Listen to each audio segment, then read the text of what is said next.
Hello बच्चों, मैं हूं तापस कुमार सिंह। स्वागत है आप सभी का इस वीडियो में। इस वीडियो में आज हम लोग देखेंगे प्रश्नावली 1.4 का क्वेश्चन नंबर 2। तो बच्चों पिछली वीडियो में हम लोग जो है क्वेश्चन नंबर 1 को सॉल्व कर चुके हैं। अगर आप लोग उस वीडियो को नहीं देखे तो उस वीडियो को जरूर देखिए, जिसका लिंक आपको डिस्क्रिप्शन में मिल जाएगा। तो बच्चों शुरू करते हैं। आज हम लोग क्वेश्चन नंबर 2। क्वेश्चन नंबर 2 में है, ऊपर दिए गए प्रश्न में उन परिमेय संख्याओं के दशमलव प्रसार को लिखिए जो शांत है। ठीक है, और आगे कुछ और भी बोला है ना, जो शांत है। हाँ, तो उनके दशमलव प्रसारों को लिखना है जो परिमेय संख्या शांत है। ठीक है, मतलब कि जो हम लोग 1 नंबर में सॉल्व किए थे उसी का ही जो परिमेय संख्या दिया हुआ था उन्हीं का हम लोग को निकालना है दशमलव प्रसार। ठीक है, जो शांत है, और जो अशांत है उसको नहीं लिखना है। और जिन नियम से हम लोग निकालते हैं, ठीक है, उससे सिर्फ शांत परिमेय संख्याओं का ही निकलेगा जो हम लोग भी निकालने वाले हैं इनसे। ठीक है, बिना, क्यों क्या बोला है 1 नंबर में क्या था, बिना भाग किए। ठीक है, बिना विभाजन प्रक्रिया किए। ठीक है, तो बिना विभाजन प्रक्रिया किए हम लोग जो है उस प्रक्रिया से नहीं निकाल सकते हैं। मतलब कि इस तरह का जो अशांत होगा उस नियम से नहीं निकलेगा। ठीक है, जैसे ये वाला संख्या हो गया, ये 7/3 ये क्या होगा, इसका दशमलव प्रसार अशांत होगा। ठीक है, तो इसे ऐसे संख्याओं का जो है हम लोग दशमलव प्रसार इस रूप में, यानी कि गुना करके इस तरह से हम लोग जो 5 या फिर 2 से गुना कर रहे थे उसे नहीं निकलेगा, क्योंकि इसमें 2 और 5 के अलावा 3 है ऑलरेडी। ठीक है, केवल नीचे अगर 2 या 5 आता है तभी जो है हम लोग उस नियम से निकाल सकते हैं। ठीक है, तो इसमें ऑलरेडी पहले 3 है, 3 दिया हुआ है तो इसका नहीं निकलेगा। इसलिए इसमें बोल दिया पहले ही कि सिर्फ शांत, जो शांत है उसका दशमलव प्रसार निकालो। ठीक है, और जो अशांत है उसको हमें भाग विधि से निकालना पड़ेगा। ठीक है, विभाजन प्रक्रिया द्वारा। तो उसमें हम लोग कल इसका नियम देख चुके थे। ठीक है, तो सबसे पहले क्या करेंगे, जो क्यू का मान है, जो नीचे है हर का मान को हम लोग पहले तोड़ेंगे अभाज्य गुणनखंडों में। 31, 25 पहले 5 से भाग जाएगा, 5 से भाग जाएगा तो उसमें 6 5 30, 5 दूना 10, 5 5 25, फिर 5 1 5, 5 दूना 10, 5 5 25, फिर 5 1 5 दूना 10, 5 5 5 25, फिर 5 5 25, यानी कि टोटल कितना 5 है, 5 है ना। तो इसमें हम लोग इसको ऐसे कर सकते हैं ना, 5 के पावर में 5 ऐसे लिख सकते हैं। ठीक है, तो यहाँ पर हम लोग कर देते हैं 5 के पावर में 5 और ऊपर होगा 13। ठीक है, अब इसमें कमी किसका है, जिसका कमी होगा उससे गुना करना है। 2 का कमी है, कितना 2 चाहिए हम लोग के, इसमें 5 और 2 चाहिए। ठीक है, तो इसमें 5 और 2 से गुना कर देंगे ऊपर नीचे, तो ऊपर भी करेंगे तब जाके फिर कैंसिल होके बराबर हो जाएगा। ठीक है, तो इसमें अब 13 गुना 5, 2 का घात में 5 का मान कितना होगा, 4 बार होने से 16 होता है, 5 बार होने से 32। ठीक है, और इसमें अब 5 गुना 2 का घात में 5 कर सकते हैं, तो ऊपर गुना कर देंगे तो कितना होगा, 13 दूना 26 का 6, कैरी में 2 और 13 तिया 39, 39 और 2 41, तो 416 और नीचे हो जाएगा 10 का घात में 5। तो इसका मतलब क्या होगा कि 5 अंक आगे 0 लगाना, ये पॉइंट लगाना पड़ेगा, दशमलव। तो इसमें 4 1 6, तो इसमें से 3 ही अंक है और हमें लगाना है 5 अंक आगे, तो इसमें क्या कर देंगे, 0 लगा देंगे। तो 1 2 3 4 5 यहाँ लगा देंगे दशमलव। ठीक है, तो ये हो गया हम लोग का 1 नंबर का। उसके बाद फिर 2 नंबर भी हम लोग का जो है शांत है, यहाँ पर मतलब कि सबको लिखे हैं और यहाँ पर जो शांत है उन सबको लिख चुके हैं। ठीक है, तो 2 नंबर में फिर 8 का निकालेंगे अभाज्य गुणनखंड, तो क्या होगा 2 गुना 2 गुना 4 गुना 8। ठीक है, तो यानी कि 2 का क्यूब कर सकते हैं। ठीक है, इसमें 17 होगा और इसमें 2 का क्यूब गुना, अब किसका कमी है, इसमें 5 का कमी है। कितना 5 चाहिए, 3 को 5 चाहिए, क्योंकि इसमें 2 3 को है ना, तो 5 भी 3 को चाहिए, तो 5 का पावर में 3। अब नीचे गुना किया है तो ऊपर भी गुना करना पड़ेगा, तब जाके इक्वल हो जाएगा। ठीक है, अब ऊपर 17 गुना 5 का क्यूब का मान कितना होगा, 125, 125, और नीचे 2 गुना 5 का घात में क्यूब, फिर इसमें 17 पाँचे 85 का 5 और कैरी में 8, 17 दूना 34, 34 और 8 42, 34 और 8 42, 42 का 2, कैरी में 4, 17 के 17, 17 और 4 21, 17 और 4 21, 21 का पूरा 21 लिख देंगे ना। अब इसमें 10 का घात में 3, ठीक है, समझ में आ रहा है ना कल तुम ऑप्शन।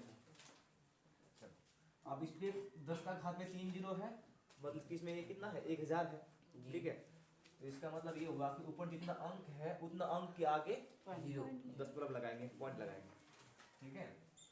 तो इसमें 21 25 तो पॉइंट यहाँ लग जाएगा, ये हो गया उसका 10% दोनों का, एक नंबर और 2 नंबर, ठीक है। अब इसमें है 1600, 1600 का पहले अभाज्य गुणनखंड ज्ञात कर लेते हैं जी। पहले 2 से जाएगा जी 800, फिर 2 से जाएगा 400, फिर 2 से जाएगा 200, फिर 2 से 100, फिर 2 से 50, फिर 2 से जाएगा ना 25 और जाएगा 5। इसमें 2 कितना टोटल 1 2 3 4 5 6 को 2 है और 2 5 है, ठीक है। तो इसमें ऊपर तो 15 का 15 रहेगा जी, नीचे 2 का घात में 6 और 5 का घात में 2, ठीक है। 6 का घात में 2 का घात में 6 है जी, मतलब कि 6 2 6 है, ठीक है, समझ में आ रहा ना 2 6 फिर 6 को 2 को 6, तो उसके बाद 5 कितना है 2, ठीक है। अब कमी किसका है इसमें 5 कितना कमी है 3 और भी 4 और भी 4 5 चाहिए, ठीक है, तब बराबर होगा ना 2 का। इसमें एक घात जो है उसको बराबर करना है, ठीक है। तो इसमें गुणा कर देंगे 5 का घात 4 से, ठीक है, गुणा कर देंगे 5 का घात 4 से, मतलब ये आधार सेम है, आधार सेम है और घात जो अलग अलग है तो घात जुड़ जाता है ना, ये तो हम लोग पढ़े थे घातांक के चैप्टर में क्लास 8 का 9 का में पढ़े थे, ठीक है। तो ऊपर भी गुणा करेंगे आप 5 का घात में 4 4 ना होगा, जितना से गुणा के ऊपर तो उतना भी होगा, 6 तो 5 को दिया हुआ 15 कल देखी थी सब, हाँ उसी में वो सवाल कर रहा था कल। तो 5 का घात 4 है तो 3 बार में कितना होता है 125, तो 4 बार में कितना होगा 625, ठीक है। अब इसमें 2 का घात 6 गुना 5 का घात कितना हो जाएगा 6, दोनों का घात समान हो जाएगा जी सर, ठीक है, क्योंकि आधार सेम है तो घात जुड़ जाएगा जी। अब गुना करो 15 5 75 का 5, कैरी में 7, 15 दूना 30 और 7 37 का कैरी में 3 और 15 6 90, 15 6 90 और 3 93, ठीक है। अब इसमें 5 दूना 10 हाथ में 6, ठीक है, डायरेक्ट कर दिए। देखो इस बार जो है ना आधार घात सेम है, आधार अलग अलग है तो आधार गुना हो जाएगा, ठीक है। अब 6 अंक आगे 10 लगाना है, ठीक है, केवल हम लोग के पास 4 अंक है, तो इसमें 9 3 7 5 4 हो गया 5 6, तो 10 यहाँ आगे 0 लगा देते हैं, ठीक है। ये हो गया इसका 10 प्रसाद। फिर उसके बाद डायरेक्टली है हम लोग के पास 7 परिमेय संख्या 6 नंबर, ठीक है। 2 का घात में 2 3 23 और नीचे है 2 का घात 3 और 5 का घात 2, ठीक है। इसमें भी किसी का कमी है जी सर, ठीक है, किसका कमी है 1 5 का कमी है जी, ठीक है, 1 5 का कमी है इसमें। तो हम लोग इसमें 5 का घात 1 गुना करेंगे, एक लिखो या ना लिखो कोई बात नहीं है, बराबर हो जाएगा वही है, ठीक है। तो फिर ऊपर भी 5 का घात 1 होगा। अब 23 5 कितना होगा 20 5 100, 23 5 115 होगा, 5 का 15 का 5 5 दूना 10 और 1 11, ठीक है। उसके बाद तो इसमें 2 गुना 5 का घात डायरेक्टली 3 कर देते हैं ना, का देख सकते, ठीक है 115 और नीचे 5 गुना 10 हाथ में 3, तो इसमें क्या होगा 3 अंक आगे 1 2 3 और इसमें 10 नंबर, ठीक है। और लास्ट बचा हुआ है 9 नंबर 35। अब देखो 50 का पहले हम लोग अभाज्य गुणनखंड निकाल लेते हैं। 50 2 25 फिर 5 गुना 5, ठीक है। तो 5 हो जाएगा, 5 का स्क्वायर हो जाएगा और 2 का घात में 1, ठीक है। तो 2 का घात में 1 5 का स्क्वायर। अब इसमें फिर किसका कमी है, 1 2 का कमी है, ठीक है। 1 2 का कमी है तो 1 2 से गुना कर देंगे, यहाँ करेंगे तो ऊपर भी करेंगे, ठीक है। अब 35 गुना 70, अब इसमें 2 गुना 5 का घात में 2 हो जाएगा, ठीक है। यहाँ पर 1 2, यहाँ पर 1 2, ठीक है। आधा भी सेम है, घात भी सेम है। 70 और 10 का घात में 2, इसका मतलब ये है कि 2 अंक आगे 0.7 ऐसा होगा, ठीक है।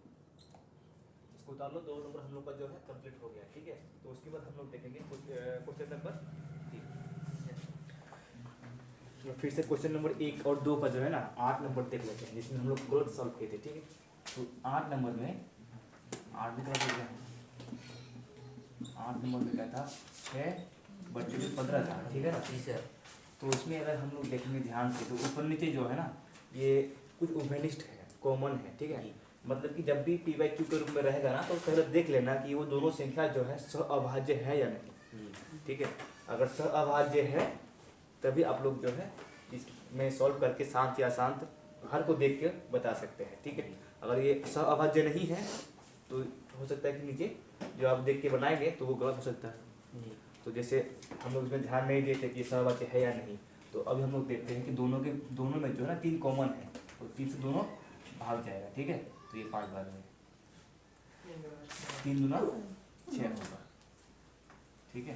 तो यहाँ पर 2/5 आता है। जब 2/5 आता है तो इसका क्यूब का मान में क्या आता है, केवल 5 आता है, इसका अभाज्य गुणनखंड जिसे हम लोग केसों से कर लेगा, ठीक है। 5 आता है तो ये क्या होगा, इसका 10% शांत होगा, ठीक है। और इसीलिए हम लोग को 2 नंबर में इसका 10% भी निकालना पड़ेगा, ठीक है। क्वेश्चन नंबर 1 का शांत लिख दें, जैसे हम लोग बनाए थे उसे लिख देगा। उसके बाद 2 नंबर क्वेश्चन में इसका क्या करना है, 10% निकालना है। 6/15 है, इसको हम लोग तोड़ के 2/5 करेंगे और 2/5 का 2/5 है, 2/5 इसमें किसका कमी है, इस बार 2 का कमी है, ठीक है। तो 2 से गुना करेंगे, यहाँ पे 2 से गुना करेंगे, यहाँ फिर ऊपर भी 2 से गुना करेंगे, ठीक है। तो इससे हो जाएगा ऊपर 4 और नीचे 10। तो नीचे एक ही 0 है केवल, तो एक अंक आगे 10 लगाना है, ठीक है ना। तो इसमें 0.4 हो जाएगा आंसर। ये हो गया 1 नंबर का जो शांत होगा, और 2 नंबर में उसका 10/4 0.4, ठीक है। तो इसे हम लोग इसको छोड़ देते हैं, चलो इसको बढ़ा लो अभी। उसके बाद हम लोग फिर शुरू करते हैं 3 नंबर को पूरा लिख लेते हैं पहले। चलो अब हम लोग क्वेश्चन नंबर 3 पढ़ के देखते हैं, ठीक है। क्वेश्चन नंबर 3 में है कुछ वास्तविक संख्याओं के दशमलव प्रसार दर्शाए गए हैं।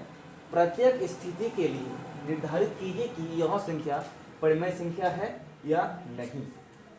यदि यह परिमेय संख्या है और p/q के रूप की है तो q के अभाज्य गुणनखंड के बारे में आप क्या कह सकते हैं, ठीक है। तो पहले इसमें जो बोला गया है परिमेय संख्याओं के 10% दर्शाए गए हैं, ये हमें 3 दशमलव संख्या दिया गया है, ठीक है। प्रत्येक स्थिति के लिए निर्धारित कीजिए कि, मतलब प्रत्येक स्थिति में तीनों संख्या अलग अलग दिया हुआ है और इसमें बताना है कि कौन जो है परिमेय संख्या है और कौन अपरिमेय संख्या है। अगर ये कोई इनमें से कोई अगर परिमेय संख्या है, आगे बोला है यदि यह परिमेय संख्या है तो p/q के रूप की है तो q के अभाज्य गुणनखंड के बारे में आप क्या कर सकते हैं। अगर इनमें से कोई परिमेय संख्या है तो उसका q का मान जो है किस प्रकार होगा। जैसे हम लोग पढ़े थे पहले कि q का मान जो है वो 2 गुना 5 के रूप का होने से वो क्या होता है, शांत होता है। अगर उस रूप में नहीं होता है 2 गुना 5 के रूप में, तो वो क्या हो जाता है, अशांत। और जो अपरिमेय होता है उसको तो पी बाय क्यू के रूप में ही नहीं लिख सकते, तो क्यू का मान होगा ही नहीं। ठीक है, तो अब हम लोग पहले एक नंबर देखते हैं। इसमें यहाँ करने से हो जाएगा ना, एक नंबर 4 3 1 2 3 4 5 6 7 8 9। ठीक है, तो देखो इसको हम लोग पी बाय क्यू के रूप में लिख सकते हैं आसानी से, पी बाय क्यू के रूप में लिख सकते हैं ना। 4 3 .1 2 3 4 5 6 7 8 9 कितना है, 10 हटेगा जी सर। तो नीचे 1 आएगा उसके बदले। जी सर। जितना अंक है उतना जीरो। 1 2 3 4 5 6 7 8 9 9 जीरो। तो ये पी बाय क्यू के रूप में हो गया। जी सर। ठीक है, इसको हम लोग पी बाय क्यू के रूप में लिख सकते हैं। ठीक है, तो अब क्या करेंगे, यानी कि इसको हम लोग पी बाय क्यू के रूप में लिख सकते हैं। ये परिमेय संख्या हो गया। और आगे फिर बोला कि क्यू के अभाज्य गुणनखंड के बारे में आप क्या कह सकते हैं। तो इसमें हम लोग लिखेंगे दिए गए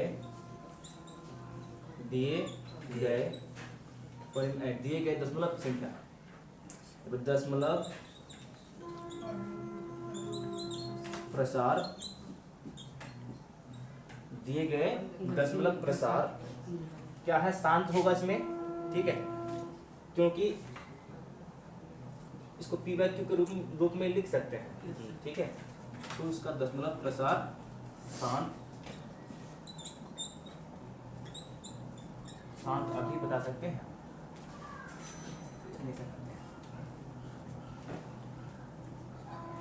दिए गए दशमलव प्रसार को पी बाय क्यू के रूप में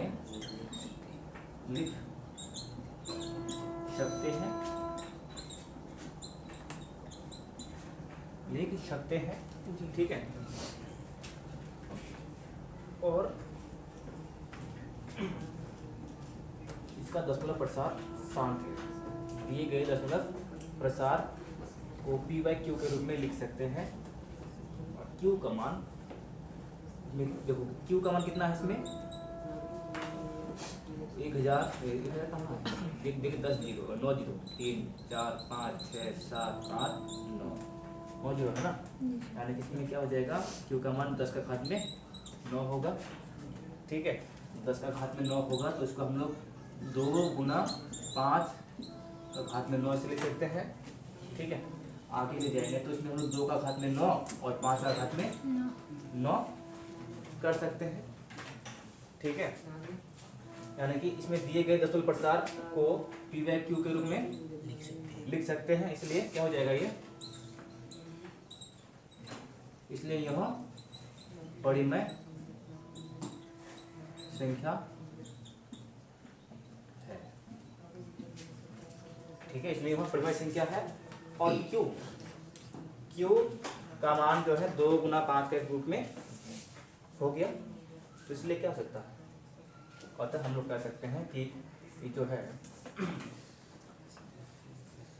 इसलिए दिए गए दशमलव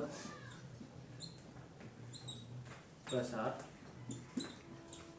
शांत है और क्यू का अभाज्य गुणनखंड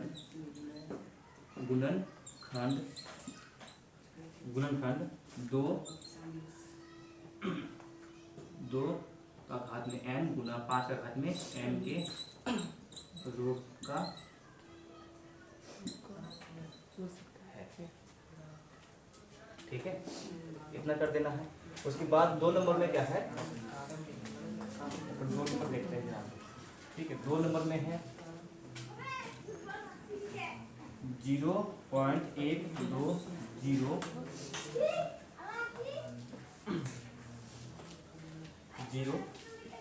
इसके बाद और क्या है, 1 2 0 0 1 2 0 0 0 और 1 2 0 0 0 इस तरह से होगा, ठीक है। वो लोग को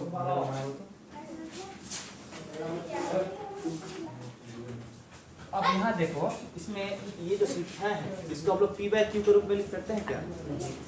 हाँ, देखो इसमें तो अनंत तक जाते रहेगा ना ये। इसमें देखो, इसमें ध्यान दो कि इसमें कोई भी संख्या रिपीट नहीं हो रहा, ठीक है। इसमें 12 0, 12 2 0 है, 12 3 0 है, इसमें 12 4 0 है, फिर उधर 12 5 0 हो सकता है। मतलब कि इसमें इसी तरह से वो इसी पैटर्न से बढ़ते जाएगा, लेकिन कोई भी संख्या रिपीट नहीं हो रहा है। तो इसमें क्या हो जाएगा, दिए गए दशमलव प्रसार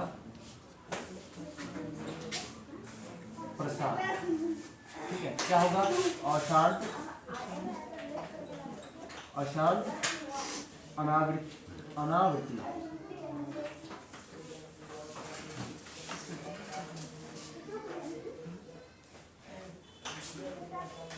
दिए गए दशमलव प्रसार, दिए गए संख्या का दशमलव प्रसार अशांत अनावृत्ति है, ठीक है। अशांत अनावृत्ति है, इसलिए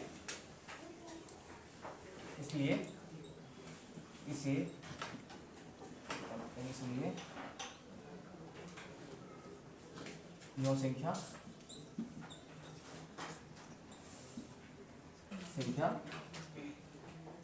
इसलिए इसे कर देते हैं ऐसे, इसलिए इसे p/q के रूप में लिखना संभव नहीं है, ठीक है। लिखना संभव नहीं है, इसको हम लोग p/q के रूप में नहीं लिख सकते हैं, क्योंकि दशमलव प्रसार हम लोग उसमें क्या बात किए थे पहला वीडियो में, अगर दशमलव प्रसार अशांत और अनावृत्ति होता है तो वो अपरिमेय संख्याएं होते हैं, और अपरिमेय संख्याओं को p/q के रूप में लिखना संभव नहीं होता, ठीक है। तो आगे क्या बोला है कि इसमें संख्या है या नहीं, इसलिए ये संख्या, इसलिए हम दशमलव प्रसार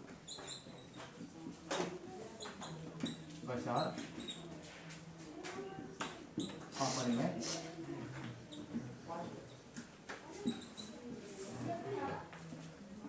ठीक है। अब 3 नंबर देखो, 3 नंबर में 4 3 दशमलव 1 2 3 4 5 6 7 8 9, ठीक है। ऊपर है 12, ठीक है, ऊपर 12 लगा हुआ है, तो इसको हम लोग ऐसे भी लिख सकते हैं, 3 1 2 3 4 5 6 7 8 9, फिर 1 2 3 4 5 6 7 8 9, इसे दिखा सकते हैं ना जी सर। अरे कि इसको भी तो हम लोग ऐसे मतलब कि p/q रूप में लिख सकते हैं क्या? इसको हम लोग ऐसे नहीं सकते, लेकिन ये संभव है, इसको हम लोग p/q के रूप में व्यक्त कर सकते हैं, ठीक है, जो कि हम लोग क्लास 9 में कर चुके थे, ठीक है। तो दिए गए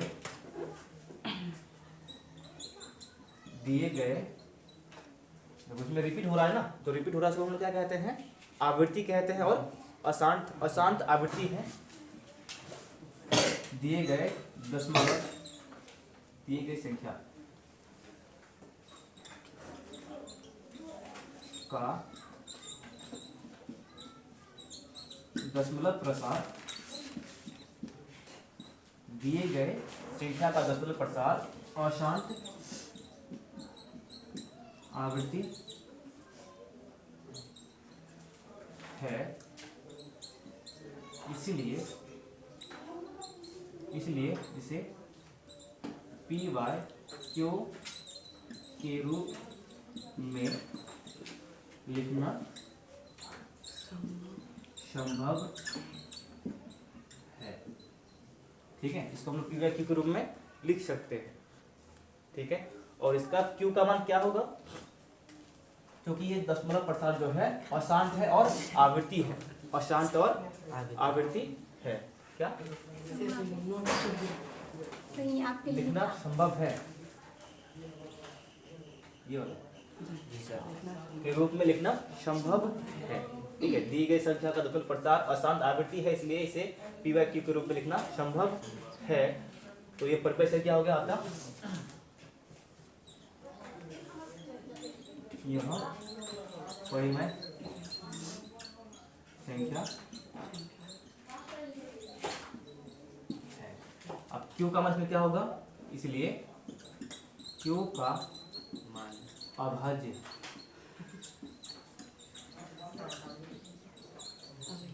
अभाज्य गुणनखंड में, देखो अशांत आवृत्ति है तो इसमें 2 और 5 हो सकता है, लेकिन इसके अलावा भी कुछ और होगा। ठीक है,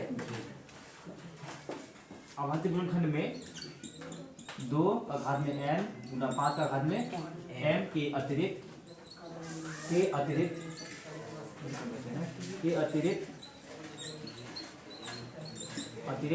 और भी अभाज्य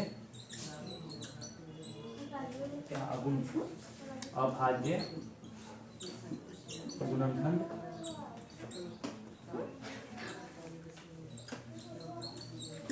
अभाज्य गुणनखंड क्यू का अभाज्य गुणनखंड में 2 गुना 5 के अतिरिक्त और भी अभाज्य गुणनखंड होगा।